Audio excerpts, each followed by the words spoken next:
Good day, my name is Ian van Vuren. I'm a strategist and consultant involved in strategic planning, risk and security management.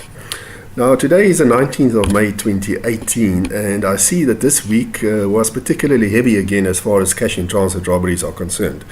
We had on the 17th and the 18th we had a number of robberies. On the 17th in the Brakpan area, the picture that you see in front of you, two cash in transit vans taken out with explosives by a group of at least 10 to 12 men. If the media reports are anything to go by, and I have no reason to doubt their integrity, the attacks were executed with military precision. And yes, so I term this presentation the need for jointness when it comes to countering cash in transit crime. Now, to be quite honest, I've got a bit of a feeling of deja vu when I say this, because in about 2004-2005 we were experiencing, and I was then involved in a company that used to, amongst others, deal with cash in transit crime. We were experiencing significant numbers of cash in transit robberies in the country, and we all got together and established what we called then an industry alignment forum under the chairmanship of the South African Reserve Bank. The participants were companies like SABRIC, the Consumer Goods Council, the major cash in transit companies, the banks, etc. I still facilitated a few of those meetings, and the aim was really to get a handle on the cash in transit crime, and we did. In the subsequent 2 years after that, figures came down dramatically, which shows you what can happen if jointness becomes the name of the game. So what is jointness? Now there on that page I did put down what I consider to be jointness. It's not just cooperation. I mean, cooperation can take any form, but jointness really, it encompasses a fusion of resources and minds around the pursuit of a common objective, in this case, countering cash in transit crime. And it takes the best of whatever capability each organization can offer for the achievement of specific crime-fighting objectives. So Company A has got a very good research capability. Let us use their research outputs. Company B has got a very good investigative capability. Let's use the investigators. The police crime intelligence may have a very good capability to do covert intelligence gathering. Let's use this, but let's put it all together in some sort of a joint operations center, because there is a national JOC, a NAT JOC, but it's a police entity, and to be quite honest, the civilian PPP partners get invited when the police feels like it.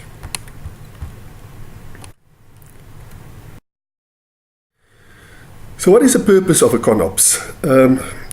It's to facilitate effective crime control operations by the relevant cash in transit JOC against all CIT-related crimes within the country and where relevant in the region, because, to be perfectly frank, this is not a South African problem. I already alluded to the fact that a lot of these criminals come from outside of the region, and it's one of the primary risk factors in this country is our porous borders, which allows for not only CIT criminals to cross the borders at will, but of course all kinds of other criminals. Now, to accomplish this, the JOC establishes a structure for systematic, coordinated and effective response to CIT-related crimes. I already alluded to the Industry Alignment Forum. We need to have something like that in place, but it needs to be put in place permanently, because this is the problem in South Africa.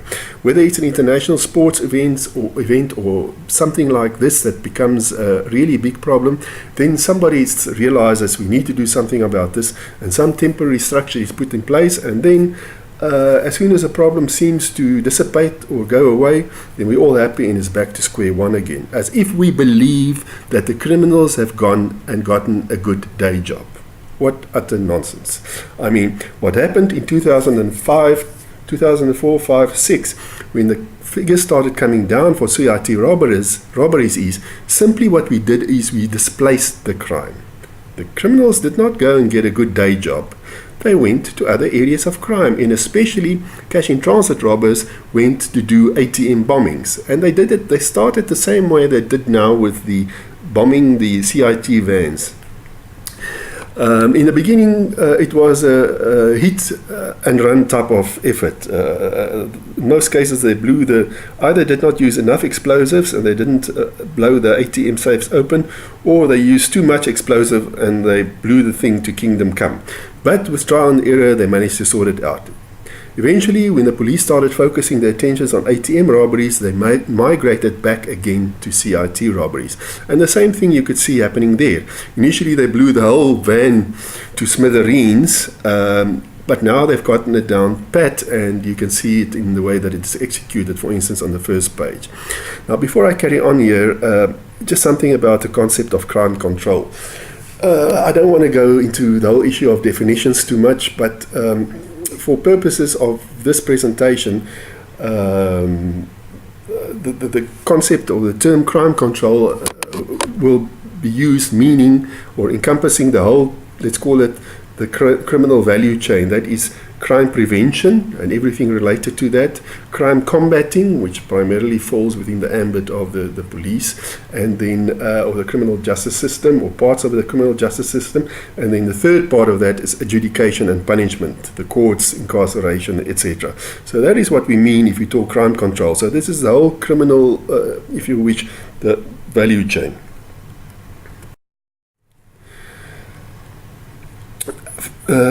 The JOC furthermore defines procedures for the JOC and the CIT resources to augment and to support the efforts of the Triple P. Now, who are the Triple P? The Triple P, the private-public partnership, I'll get to that a bit later in more detail, but it really involves everyone who is involved in countering CIT crime or is a stakeholder in this whole issue of CIT crime. Whether you are a target, whether you are a victim, whether you are fighting this, everything related to that.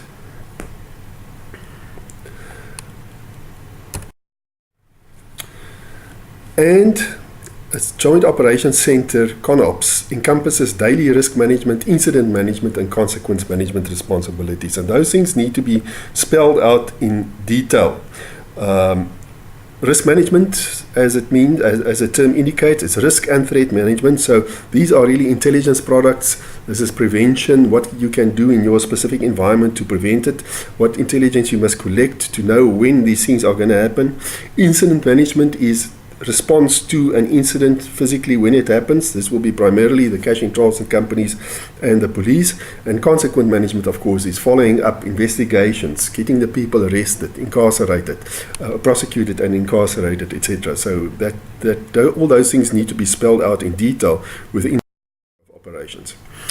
Now let's take a look at the primary crime control agencies within the Triple P. The CJS, of course, with all its subdivisions as we have there, and there are other smaller subdivisions within that. I don't want to go into too much detail. Then SABRIC, which arguably is the private sector industry body, which is best organized in terms of its relationships with other industry bodies and also with the CJS. But there are others like Business Against Crime South Africa, the banks themselves who have their own investigatory units, apart from SABRIC, as far as violent and commercial crime is concerned. Consumer Goods Council South Africa's crime fighting office, they also have some capabilities. SAPIA, the Petroleum Industry Association, which have a vested interest in here because there's a lot of ATMs there that need to be replenished. The insurance associations, long and short term, post office, the social grants organizations, companies who transfer social grants, SASSA, etc. The cash and transit companies themselves, there are 3 or 4 major cash and transit companies in the country, and then there are a plethora of smaller companies and even some fly-by-nights, which are a major problem. Although, as we've seen lately, as far as on-the-road robberies are concerned, it's mainly the major companies who have been suffering, mainly because their footprint is the biggest. They've got the largest number of vehicles on the road. They are physically visible for what the business that they are in. Yes, they are also known, of course, to carry lots of cash, operating within the retail cash space as they do. The Reserve Bank, the State Security Agency and its subsidiary bodies, and other industry and state bodies that operate in this. So what then is a concept of operations? It's a verbal statement in broad outline of in this case, a CIT JOC's assumptions or intent with regard to CIT operations. And it must be embodied in operational plans. It's one thing to have a nice highfalutin overall statement, this is the concept of operations, this is how we will operate, but it must cascade down into operational executable plans of a tactical nature. The concept is designed to give an overall picture of the continuous JOC operations and is formulated for clarity of purpose, because if you don't have something like this, then nobody really knows how to talk, how to integrate, how to cooperate, how to explore jointness, as I said right in the beginning. Now let's look at some planning assumptions and considerations.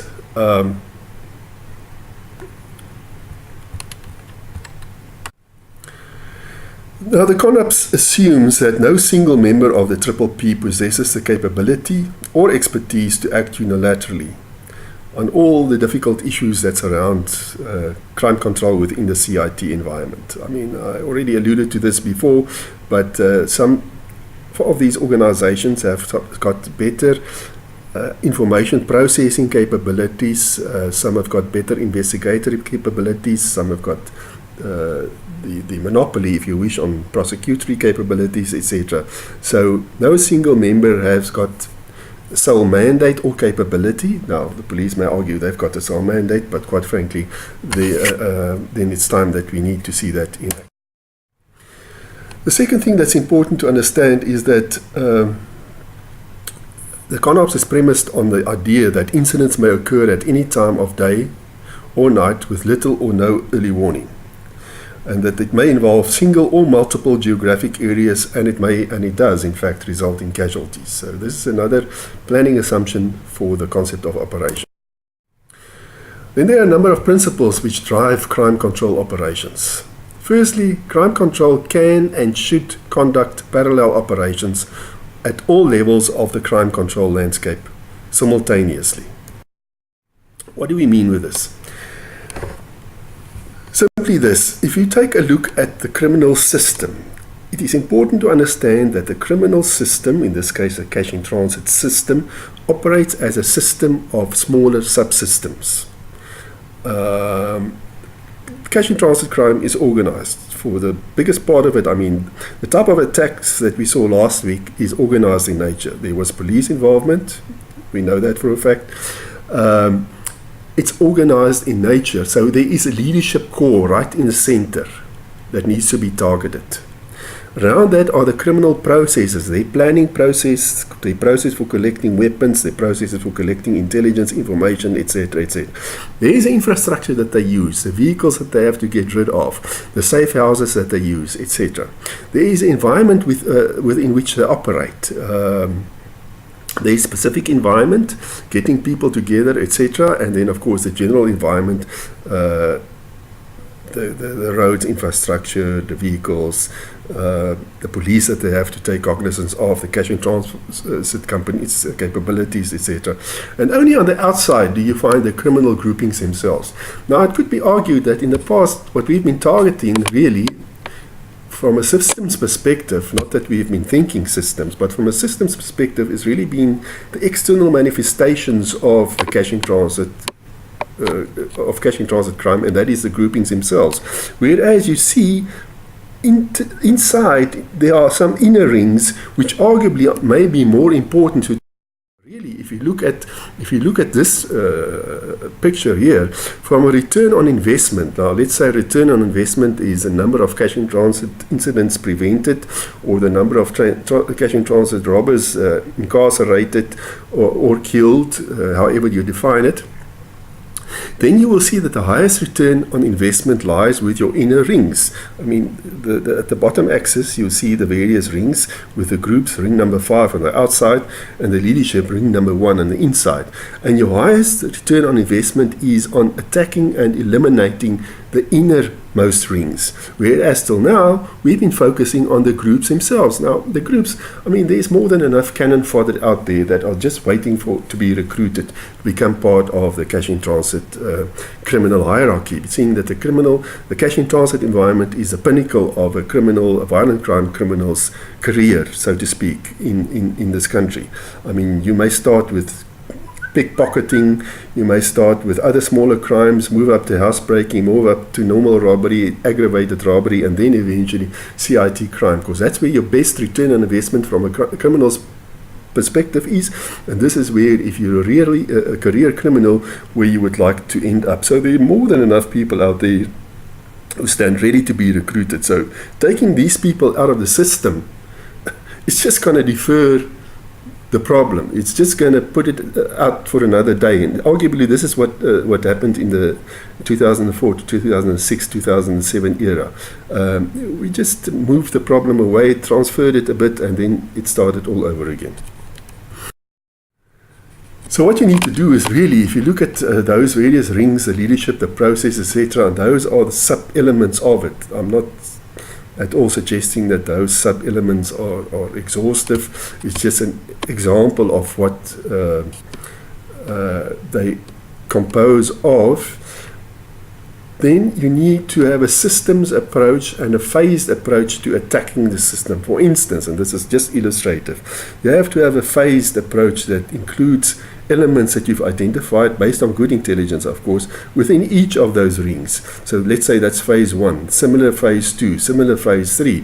So you need to have a parallel series of operations that attack all of those rings at the same time, at certain levels, not sequentially. It needs to be parallel operations. The second principle that drives crime control operations is to understand that whoever controls the cash in transit crime space generally has the initiative. And at the moment, make no mistake about it, the criminals have got the initiative. Thirdly, crime has inherently strategic effects on business operations. It negatively affects business confidence, not only for the country, but for that specific sector and for that specific industry. The next point is crime control should primarily be approached offensively, not defensively. At the moment, we are hopelessly defensively organized. The criminals have got all the initiative. They are on the offense the whole time. They decide where the battleground is going to be. They decide who the target is going to be. Yes. So in essence, we're saying crime control operations is targeting. You must target the criminal system, the criminal individual. Targeting, however, is intelligence. You can't do that if you haven't got good intelligence. And intelligence is analyzing, amongst others, not only, but amongst others, the effects of crime control operations. In other words, lessons learned, debriefings of past operations. When I used to work in this environment, I tried, and to no success, I'm sorry to say, with no success, to get people to buy into the concept of having proper debriefs after every operation that we conducted, successful or unsuccessful, so that we can learn the lessons. But I don't know, it just seemed like it was too much work to everyone involved. Another principle that one has to understand is that crime produces physical and psychological shock to business and clients, and you just have to speak to and see people immediately after the event, when there's been a violent crime incident, when there's been an aggravated robbery, to see how disoriented they are, the shock that they experience, and so on. And these things need to be taken cognizance of for a variety of reasons. But firstly, it needs to be taken cognizance of because when you do debriefing of people, you have to understand that that has a certain effect on the way that they are going to regurgitate the facts as they saw them to you, and you have to see it through that lens. And then intelligence unique characteristics necessitate that it be centrally controlled by specialists. Now,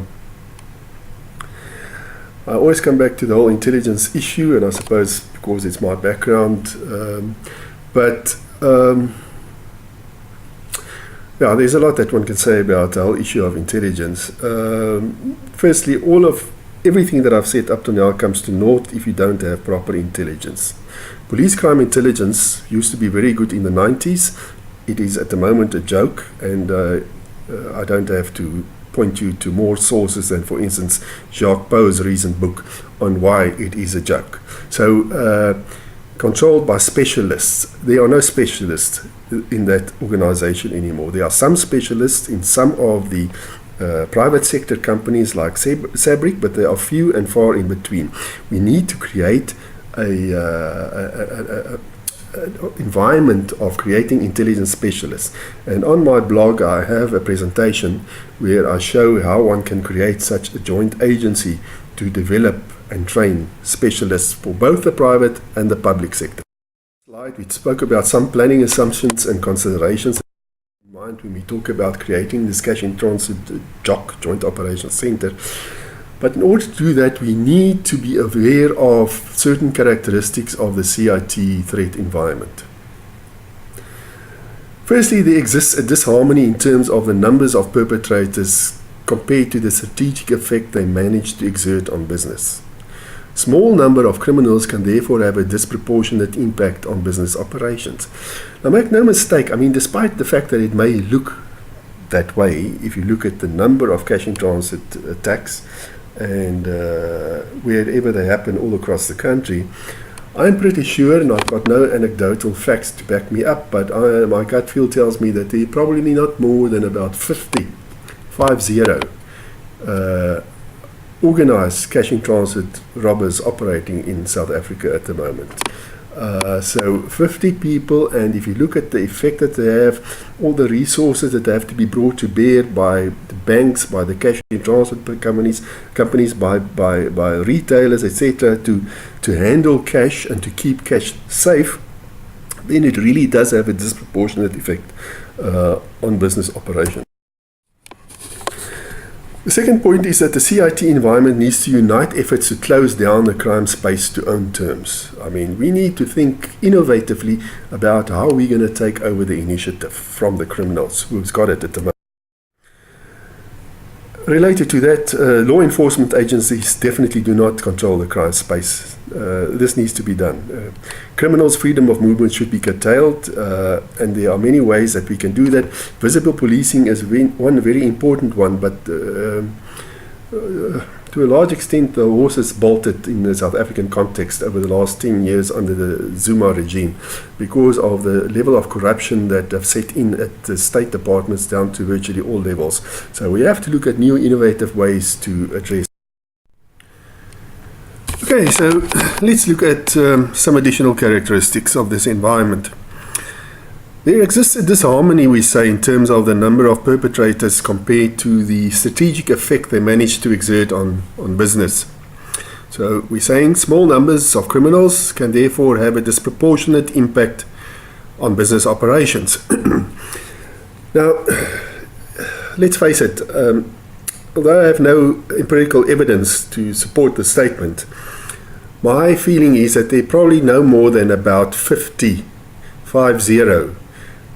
organized cash in transit robbers operating in the country. Maybe out here and there, but that is the impression that I have, and one tends to get a different impression when you read the media because of the fact that they operate all over the country, creating the impression therefore that there are many more of them present than there is.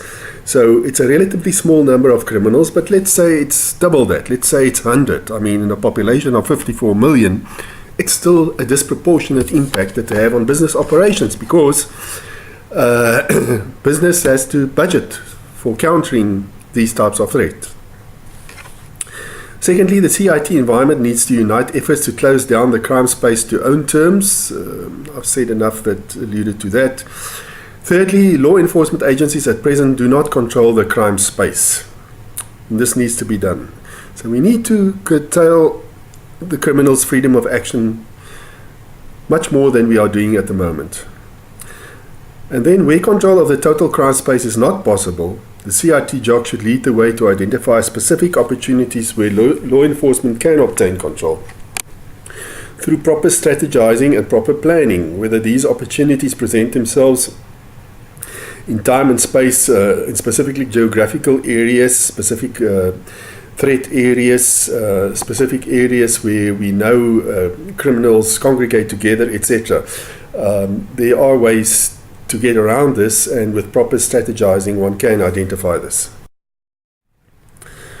Furthermore, quick, effective and sustained response to crime threats and incidents should be the status quo. This is not presently the case. Now, the big incident last week when they attacked the two vehicles, apparently the response was good, the response was quick. I must say it was a bit of a surprise to me to see the area where they executed such a brazen attack, because I should have known that that was quite close to some police response units. But and it was broad daylight as well, so perhaps they didn't plan it out properly. I don't think that's the reason. I think they may have had some other considerations. Crime control strategies should also consider targeting the crime risk factors. Now, this is what I mean when I say we talk about the whole crime system operating as a system of systems. It doesn't help to just go for the crime, the CIT robbers, as I already mentioned. But it even doesn't help to just go for the CIT system. You have to address crime holistically in South Africa. I mean, this slide shows as an example that you work with different risk factors. You work with so-called macro risk factors in the country. You work with so-called situational risk factors and locational risk factors. Now, this model, which I made applicable to the CIT environment, can be made applicable to any crime environment. So, for instance, if you look at the macro risk factors, it is governed, one of the risk factors is poor government strategies regarding crime. Another one is our porous borders, because really, to be quite honest, and this does not only impact cash in transit crime, we have a serious, significant problem as far as this is concerned. Corruption, I've already spoken about. Government inertia regarding crime. Another example is the farm murders. I mean, we really, if you don't want to know that there's a problem, then apparently there isn't a problem. Unemployment is a macro risk factor. Lack of service delivery, poverty, and so we can carry on. This model, by the way, is not exhaustive at all. It's illustrative. If you then look at closer to the core, if you wish, the situational risk factors, look at areas where cash in transit vehicles tend to congregate. I mean, look at shopping centers. I mean, because cash in transit robberies, this is another thing that needs to be understood. What we're seeing really is the tip of the iceberg, because normally the police statistics reflect only the so-called on-the-road CIT robberies. Whereas cash in transit is much more than that. It also includes, and the majority of these incidents in fact are, so-called cross-pavement robberies. This is where the guys come and replenish either ATMs or the garages, the retailers, etc., or go and take the cash from them. So there is a specific areas where these vehicles tend to congregate at certain times of day, etc. Lack of awareness by either the CIT companies or the retailers or everyone that's involved. The fact that sometimes it operates in remote areas, especially for the payment of social grants, they are targeted often. And then, of course, the CIT behavior. If you start sticking to specific schedules, specific time schedules, so you become predictable, and hence you become vulnerable. And then, as far as the specific locational risk factors are concerned, here you talk about poor P coordination, which is really the subject of this presentation. I don't think we need to go into too much detail about that anymore. Poor vetting of everyone involved in this whole anti-CIT crime fighting chain, from the police down to the CIT companies, because in many cases it involves insider collusion. Poor staff training, lack of visible policing, poor physical security measures, and poor staff orientation of, for instance, retailers, etc., etc. So these are typical characteristics of the environment, and specifically of the model that we are talking about here when you talk risk factors. Now, the next point is that organized crime groups are becoming an increasing problem. Cash in transit crime in South Africa today is organized in nature. Now, that seems to be a glib and easy statement to make, which on the surface it seems to be self-evident, but believe you me, if you make a statement like that to the police, you elicit all kinds of negative responses, because the moment the police have to acknowledge that something is organized in nature, that some specific type of crime is organized in nature, it assumes a completely different meaning in their environment. It assumes that something specific has to be done in terms of task teams that have to be set up. It seems that it means that resource allocations have to be structured in a different way. There's some political implications there because the politicians don't want to acknowledge that we're sitting with organized cash in transit crime, of which certain police members are part and parcel of, and so you can carry on. So I have no doubt that it's organized in nature, but you ask the next policeman around the corner and you may have a different response. I've touched on the matter of our porous borders. Really, it's actually laughable the extent to which the politicians have actively contrived to make crime a problem in South Africa by allowing our borders to become so porous and so open under the pretext of greater cooperation with the rest of Africa and so on. Let's leave. But I suppose one of the primary things to take away from this presentation is just the acknowledgement that crime is a core business of criminals. But crime control is not the core business of the CIT industry. And if I say the CIT industry, I'm not only talking about the CIT companies, I'm talking about everyone related to this. Apart from the police, yes, it's their core business. But the retailers, crime control is not their core business. The cash and transit, it's not their core business. Protecting the cash is their core business. Yes, transferring cash, transporting cash is their core business. And this is a basic contradiction, a basic dichotomy which favors the criminal's modus operandi. Simply put, it means the criminals are always on the offensive, we are always on the defensive. And this relationship needs to change, and it needs to change dramatically, or else we'll have to put up with the situation ad nauseum. In conclusion, therefore, we keep on reinventing the wheel for CIT crime control. I mentioned the initiative that we had, the Industry Alignment Forum. Now, the 23rd of June, the Standing Committee on the Police wants to have a parliamentary meeting to now again talk about CIT crime, blah, blah, blah. They may put in place some good initiatives. It may bring CIT crime under control, so to speak, again.